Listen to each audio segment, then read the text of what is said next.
My name is Talia Deniozu. I'm a lecturer in games art, and I'm also the postgraduate program leader for the MA.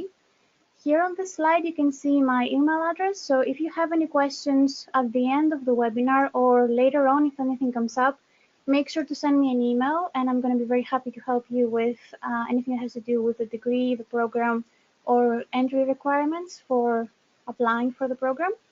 In terms of my personal background, I am holding a PhD from the University of Edinburgh in game-based learning, and within the degree, I'm primarily teaching in Design 1 and 2 modules, and I'm also supervising MA dissertations. So let's take a look at the structure of the program. So essentially, the program offers a unique focus on both practical design and also theory of games. So if you're interested in the combination of the two and you're passionate about games, you want to understand how to design them, but also how to analyze and critically think about them, then this is a great degree for you. This is not, however, a programming course. It's not a graphics course either, so there is no prerequisite for you to have any programming skills or know any programming languages before you come into the course. However, you're going to learn how to create your own practical designs, how to communicate your ideas to an audience, and how to create games design documents. And you're also going to explore game studies. So let's take a look at the structure of the course, which is essentially a one-year course that spans over 3 terms. And on the first term and the second term, you have taught lectures. You can see here you have 2 modules on each one of the terms. On term 1, you have Critical Approaches and Games Design 1. On term 2, you have Socio-Cultural Context and Games Design 2. And over the third term, which is over the summer, you're going to be studying for your MA dissertation, which is based on supervisory meetings, so you're going to be a lot more independent in this particular case. For the courses that we also offer 1 day per week teaching, which is usually on a Thursday. And this is because we want to provide you with the flexibility if you are working part-time or if you have any family or personal responsibilities that you need to attend to, you only have classes 1 day a week. So usually this is going to be on a Thursday. Obviously, this cannot be guaranteed. It depends on timetabling, but traditionally it's Thursdays. So it might be a good idea for you to plan ahead if you're interested in joining us. Let's have a look at the different types of modules that you're going to be studying. So a quick overview of the content of each one, starting off with Critical Approaches, which is the theoretical module on term 1. And essentially, this is a solid introduction to game studies, where you're going to develop a scholarly vocabulary of how to critically discuss about and write about games. You're also going to explore analysis and research methodologies for game studies, and you're going to start making connections between theory and practical design for games. Then we have Games Design 1, which is also going to happen on the first term, and this is a solid introduction to the design, so the practical side of games. In this particular module, you're going to learn how to develop your own game concepts, how to write games design documents, and also how to work with things like rules, mechanics, play balancing, and overall creating an engaging player experience. You're also going to be able to create paper or digital prototypes, and you're going to be introduced to the software that we use for prototyping, which is called Clickteam Fusion 2.5. On the second term, we have another theoretical module, which is called Socio-Cultural Context. And this is essentially where you're going to make association between games, society, and culture. And you're going to look at understanding games and how they influence culture and society. In this particular case, you're also going to learn how to analyze contemporary demographics for games and generally understand games as cultural artifacts. Games Design 2 happens on the second term. And again, this is a practical module.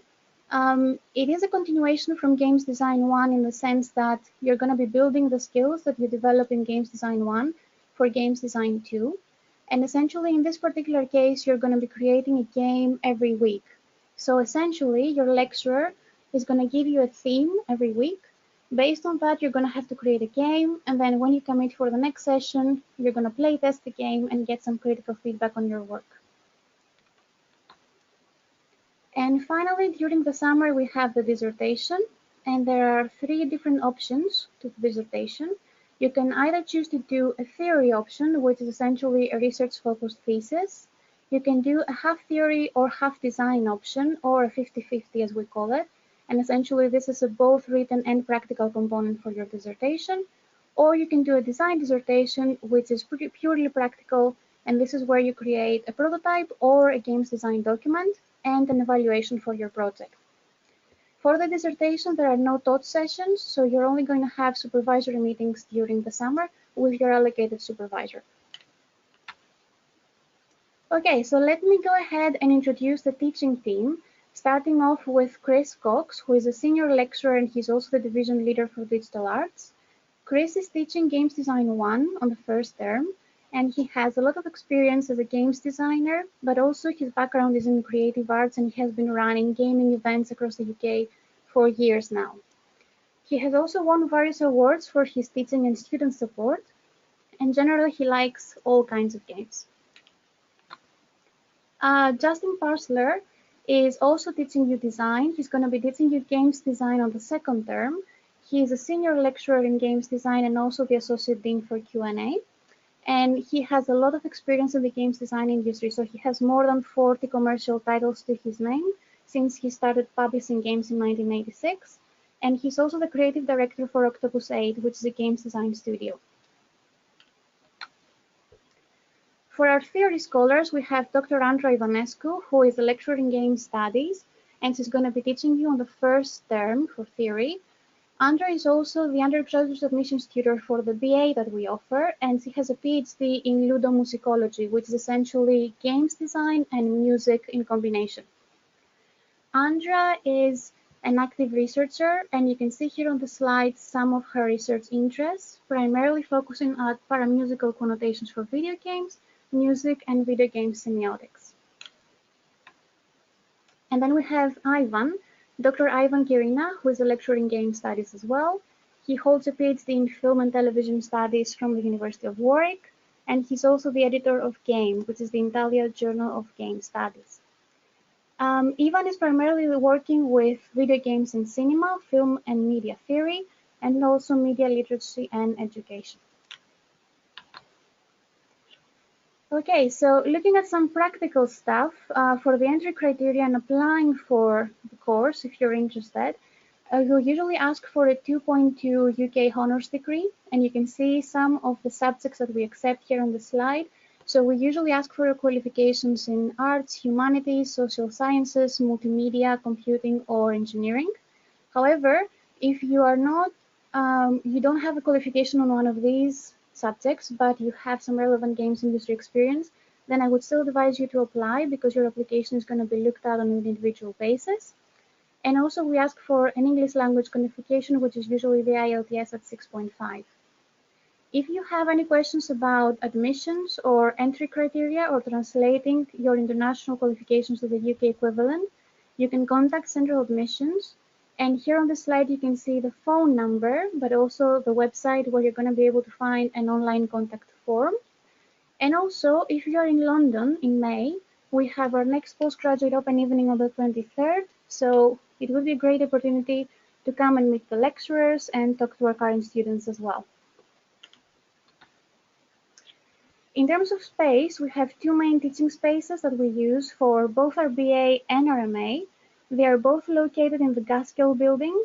The first one is the Games Lab, and this is essentially where we do all of our practical teaching, but this is also and primarily a space for students. So if you are a student here, you're going to have 24-hour access via swipe card. So this is going to be your university card that you get at registration. And within the Games Lab, there are workstations, one for every student, where we have high-spec gaming computers, and also there is a Wacom tablet, graphics tablet, and also headsets for every one of the stations. We also have a flat room, and this is where we keep our collection of board games and consoles as well. And we primarily use this space for the teaching of theory or games design because it's a different format, so it has round tables. In terms of employability, we do not offer a placement for this course. However, we do have a lot of activities that have to do with the employability of students. We participate to a lot of game jams throughout the year, and the primary one is the Global Game Jam, which usually happens at the end of January. And essentially, this is a great opportunity for you to engage in game making with other students, because essentially the Global Game Jam is a hackathon for games developers. So essentially, you have 48 hours to create a game, and at the end of this, you present your game to your peers, and then the game is published on the Jam website. So it is a great portfolio piece, and once you graduate, you have something to show to potential employers, which is usually very helpful. We also have our guest speakers events, and these traditionally happen on Wednesday afternoons on the second term. And essentially, these are exclusive to our students, where we have industry professionals coming in to talk to our students and network with them and get to know them. So it is quite common for people to get internships through this process. And sometimes the guest speakers also do workshops with our students as well. In terms of careers, here on this slide you can see some of the places where our former students have gone to work. There are different types of jobs that you get employment for, depending on your personal aspirations. A lot of the people that have graduated from the course either work in big companies or smaller indie studios in London or abroad as well.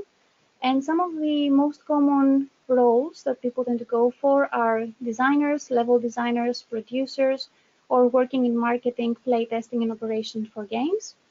However, there are other career paths that you can consider as well, including academic research. So if you're interested in pursuing a PhD and perhaps an academic career afterwards, this course is also going to prepare you for that. On this slide, you can see some of our alumni. Both Alan and Rosa have done the MA before. Alan graduated last year, and he's now working as a learning designer for LEO Learning. And he actually did his MA dissertation game-based learning, which was actually the thing that spawned the interest for him to actually work as a learning designer.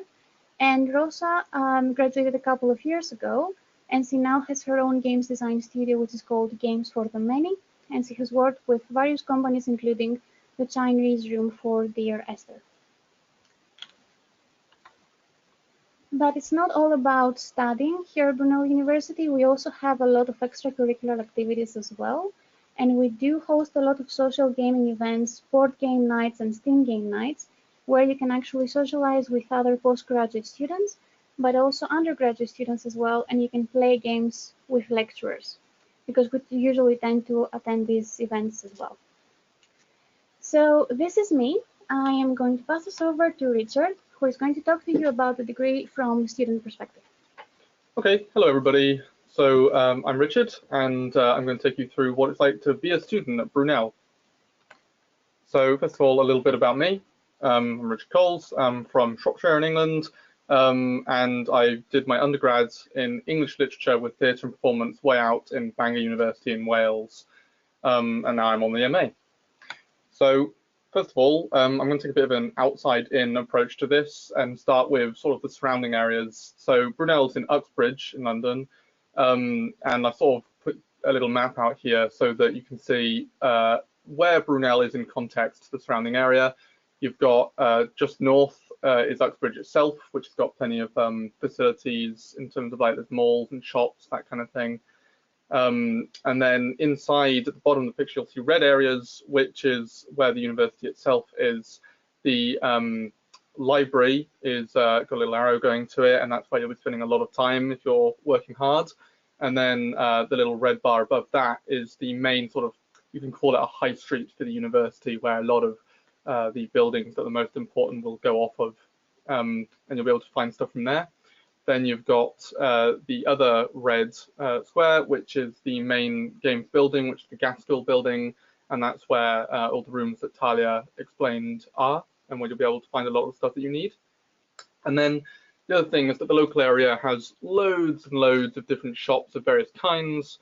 There's like Tesco's, Lidl's, Aldi's, lots of things all around, which means that you'll be able to find that there's nothing more than about 10 minutes away, 20 minutes at most, if you need something unusual that you could possibly need whilst you're around. And in most cases, is a lot closer. If you're on campus, then there are cost cutters and subways and other things like that which can provide you with like emergency things, you need snacks or anything else that you might need.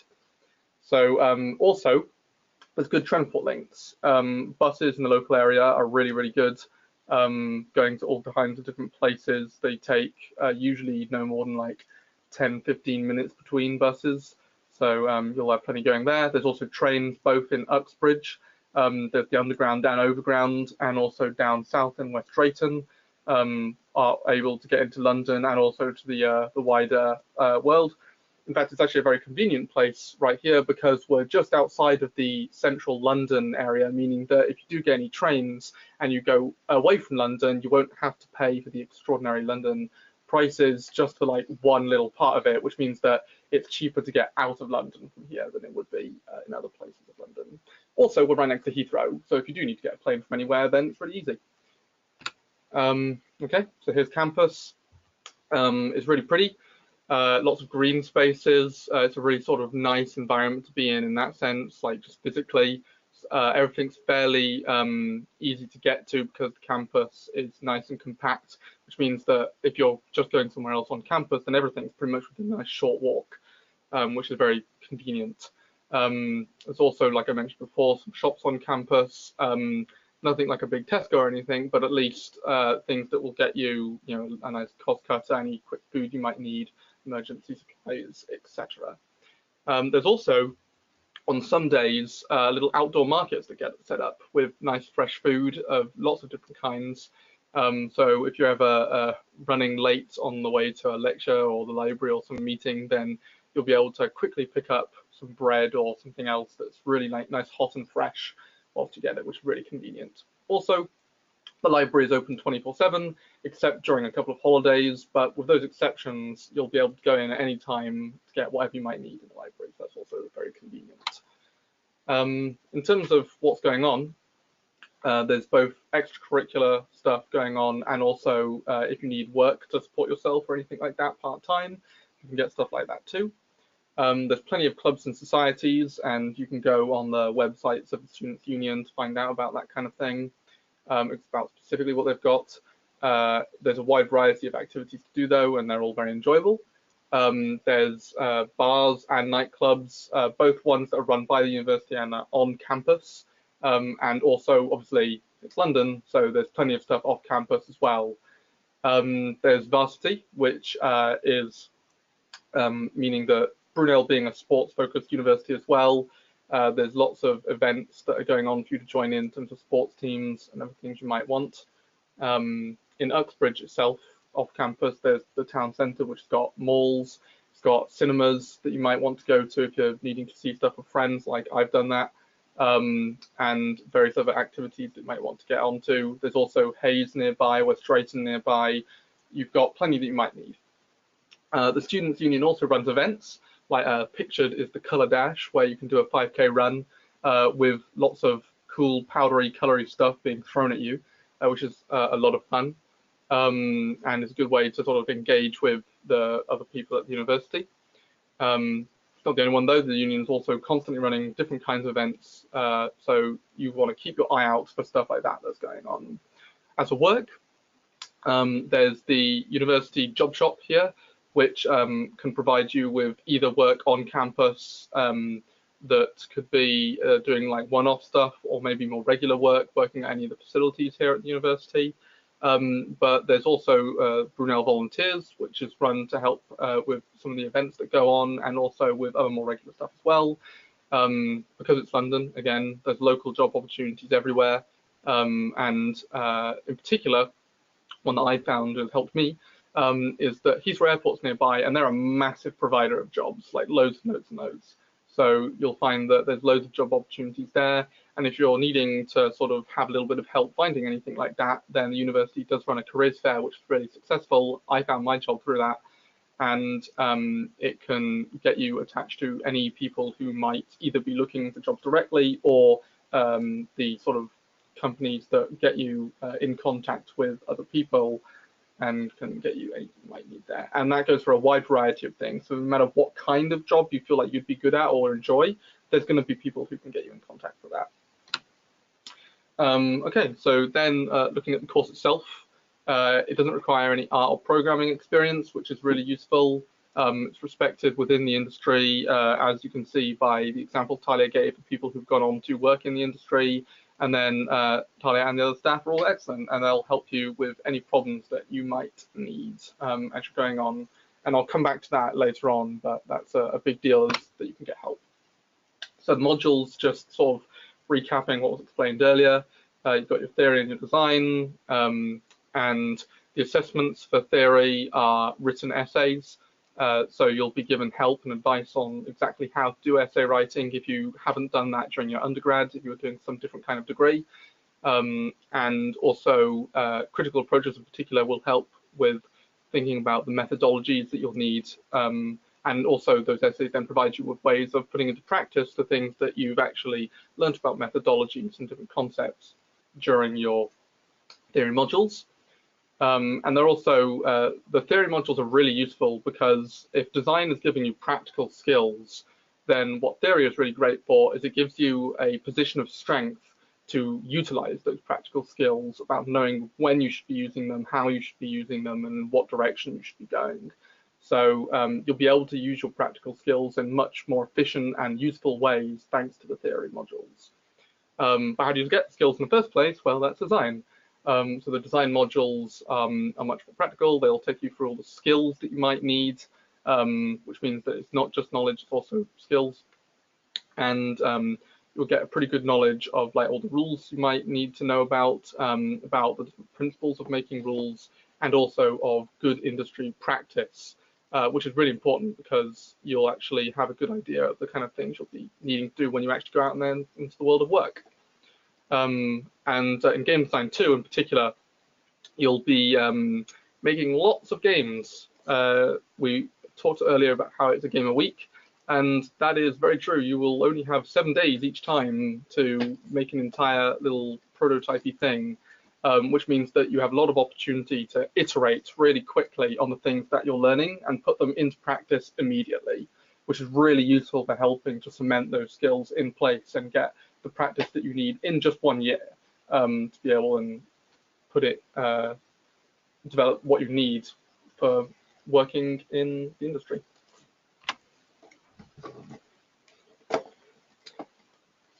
And then lastly, what else is happening? We talked about the Global Game Jam, and I put a little exclamation mark and broken my usual style of no punctuation just to emphasize how important that one is. Game jams are really, really important. And the fact that you'll be able to do them here is a big deal. It also means that, unlike, say, if you were to do the game jam just like on your own, in this instance, you'll be put into a room for 48 hours with loads of different students. The staff will all be there on hand. They provide food so that you don't have to leave the room if you need to, but they'll also be making sure that you're working at your best. So, you know, making sure you're getting sleep, that kind of thing. Which, you know, it sounds very trivial, but when you get really into it and you're really cracking away at your work, then sometimes you'll forget about these things. And so you'll have people that are basically just looking after you and making sure that you're doing your best work is a really big deal. The library is, as I mentioned, constantly there, and is something you should be taking advantage of. There's talks from guest speakers. Talia mentioned in term 1, Chris runs these fun board game sessions on Wednesdays, which is a good example of getting to play things you might not have tried before, but also it covers a wide spectrum of different design principles. So you'll be able to think about why these designs are good or not during your play, and also because you're doing it with other people, you can actually do it with the other students and you can discuss them. Speaking of which, you're being put into an environment filled with lots of other people who also really like this kind of thing. So engage with the other students and really discuss things that you're interested in, ideas you might have, skills that you're learning, and working together on the course will really help with making all of you get more out of it. Which sort of brings us to a little survival guide that I put together. This is just a few sort of like tips and tricks that I have found are really, really useful for making the most of the MA. So first of all, it's an MA, which means that you need to self-motivate, because this isn't something where you get really sort of taken through it step by step. but rather it's providing you with the space to really self-study and utilize those 6 days where you're not in for lectures to provide your own development and guide yourself through what you're going to be learning, which really links into the second point, which is that you're paying for the environment as much as you're paying for like actual sessions with people, which means that you're going to have access to the massive amount of journals that the library can provide, which, like, I don't know if anybody is currently in between doing their undergrad and a possible master's, but I've had a little break before I went on to my master's. What I suddenly found was that when I wanted to just suddenly look at a little article that might be interesting to learn a little bit more about some game design theory or something like that, suddenly I didn't have access to it because it costs like 200 quid a year to get a subscription to these journals, and I can't pay that. So you'll find that you've got all of the resources will be provided by the university, and you really want to use them while you've got access to them, because suddenly you won't have access to them and you'll be like, oh my God, where did they go? So yeah, you're paying for the environment as much as for the teaching, so use it. Thirdly, is find a buddy. It's a lot easier to self-motivate and to get on with doing your work when you've got someone there alongside you. That doesn't mean they have to be doing the same work as you at all. It just means that you need to have people who you can say, hey, let's meet up today and do some work together. You go in, start working, and you'll find that way you'll also be able to keep your energy up and work for longer periods of time and keep your morale and spirit up, which is really, really useful in a way that you wouldn't think until you start doing it.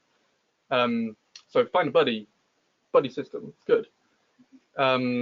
Always be looking for ways to apply at companies or to take opportunities in your interest areas. This is just kind of like something that you can get guidance on from the staff here. They'll be able to push you in the right direction for this, but really just be always looking towards where you'll be going next, because this is only a year and you'll be wanting to springboard yourself off of the master's degree into your next steps. And if you are constantly looking at the opportunities that are around whilst you're doing that, that's so much easier. Fifth principle is embrace it early, both extracurricular stuff and course content. So again, you're only here for a year, so you need to make sure that right from the get-go, you are really pushing to get involved with any clubs and societies you might be interested in, to look at what events might be on so that you can go to them, to try and make some friends that you can then start going to cool social activities with, and to think early on about like what kind of readings are on the course. How can I start doing them early so that I can really have the knowledge I need before we start getting to things? How can I start thinking about with my assessments, what am I going to be needing to do, and how can I prepare for that early on? Ask for help. The staff are all super useful, super knowledgeable, and good at what they do. But if you don't ask them for anything, they can't help you at all. So make sure that, again, really early on and throughout, that you ask whenever you're stuck, and that they can help get any road bumps that you might encounter whilst you're doing your self-study. They can smooth them and get you through stuff, which is also really useful because there are people who've got experience with the art side of things, Talia, and with the design side of things, Chris and Justin, and the theory side of things, anything you might need. Which leads into Clickteam Fusion 2.5, which is the software that we use here. It's very, very easy to get stuff done really quickly. It's not the most powerful software in the world, but the reason that it's like that is because it's super, super simple to learn. And that means that you'll be able to iterate and practice skills, design skills, really quickly. And if you have an idea that you go, oh man, I really want to sort of try out this design idea in practice, then you can just get into Clickteam super quick and get something done in like a day or two, which you might not be able to do with other software. In order to really try and make use of those kinds of skills though, and push yourself towards learning things, you want to be ambitious. You want to make sure that you're not just trying to do like really small things. You want to just try and use the time you've got here in a student environment where, you know, things going wrong is not going to be a disaster here. So be ambitious, let yourself make mistakes so you can learn from them. And the only way that you're going to learn loads from your mistakes is if you're trying to do things that are like ridiculously cool. So always be willing to do that. And I suppose that doesn't just go for course stuff as well, actually. That goes for any extracurricular stuff that you might have. You know, you're not always going to have just like this hotbed of different social activities and extracurricular things that are going on that you can just access when you're not at uni. So you want to really use them whilst you've got that support network to let you try these things. But ultimately, what that really all leads into, all of those different tips, is just have a lot of fun with it. You'll find that you'll be able to get way more done if you're having fun. So yeah, that's my survival guide, and hope you come and enjoy yourselves here. Cool. So let's have a look whether we have any questions for the participants. I think we have a couple of them coming through. So let's start with this one. Is it easy to manage study, work, and social life on this course? Yeah, I believe it is, because of the fact that we try to keep things flexible in terms of when you have your thought sessions. So this is one of the reasons why we have all of the thought sessions on 1 day a week. So we want to try to keep everything flexible for you guys. And especially if you're traveling into campus, it's always easier if you come here for, both of your lectures, you do them both on 1 day and then you get it over for the week. But obviously, this also gives you a lot of opportunity for your independent study as well, because studying at the MA obviously means that you're going to have to study a lot independently as well. So you have the rest of the week to do that at your own convenience. And obviously, we always try to encourage people to come in the lab anyway, because a lot of our postgraduate and also undergraduate students are working in the lab anyway. So it's a good thing to like be immersed in the community and, help each other and see other people working as well, which is always motivating. So if you can't come here and work in the labs, then I think it's always useful. So what do you think, Richard? How did you find the managing study and It's actually not that hard, really, because the fact that both the theory and design modules occur on the Thursday, or at least the same day for us, it's Thursday, and they all wrap up in 1 day rather than being split over 2 days, means that all the other 6 days of the week are basically yours to schedule how you want. And that's part of what I meant about doing things early, is that you can really work out your own schedule. And think about like which groups you want to get involved with, which work you want to get involved with, and the kinds of work that's around here actually often is quite flexible in terms of like when the shifts are, that kind of thing. So you'll find that you can pretty flexibly move stuff around in terms of when things are going on. So it's not that difficult. Yeah, just make sure that you're personalizing your schedule to what you want to do. Okay, let's see, we have one more. Are there any opportunities to study or do work placements abroad, USA specifically? So as we mentioned throughout this presentation, there isn't really a formal offering of a placement for the course, but that doesn't necessarily mean that you cannot actually do that if this is something that you're interested in doing.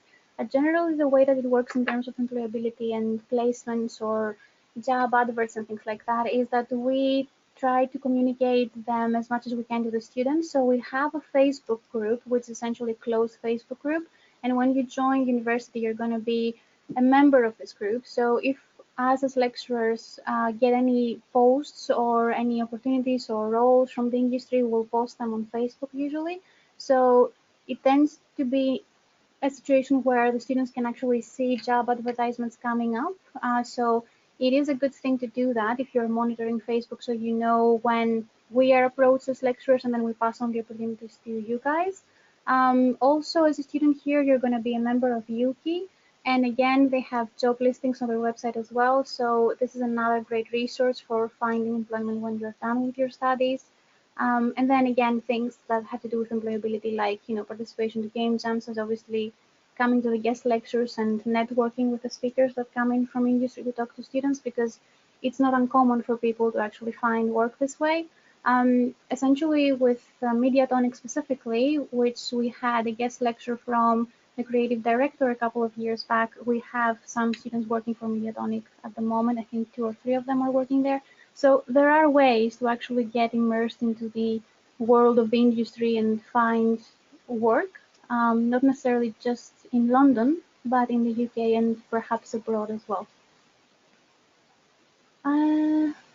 Let's see, what have we had? I think there is one more question. So what types of topics or themes have people done their dissertations on? Okay. So as we mentioned, there are 3 types of dissertations. So you can either do a theory dissertation, which is essentially a research thesis, a 50-50, which is half practice, half theory, or a complete design-focused dissertation.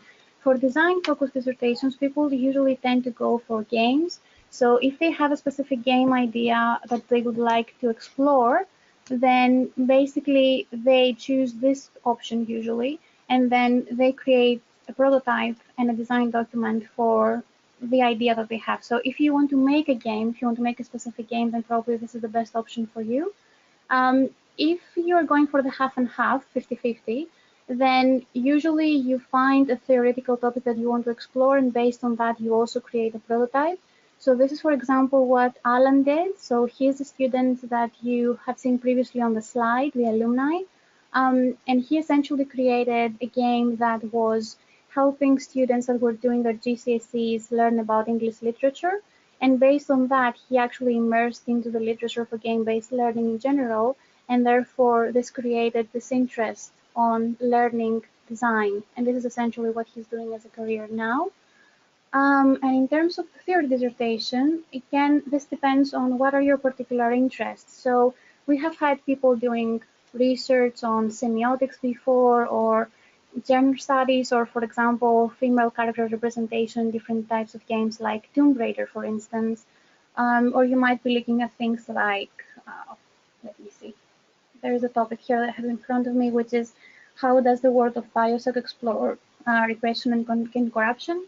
So essentially, again, the way to think about this usually is that you start off with a theme that you would like to research and a game that represents this theme.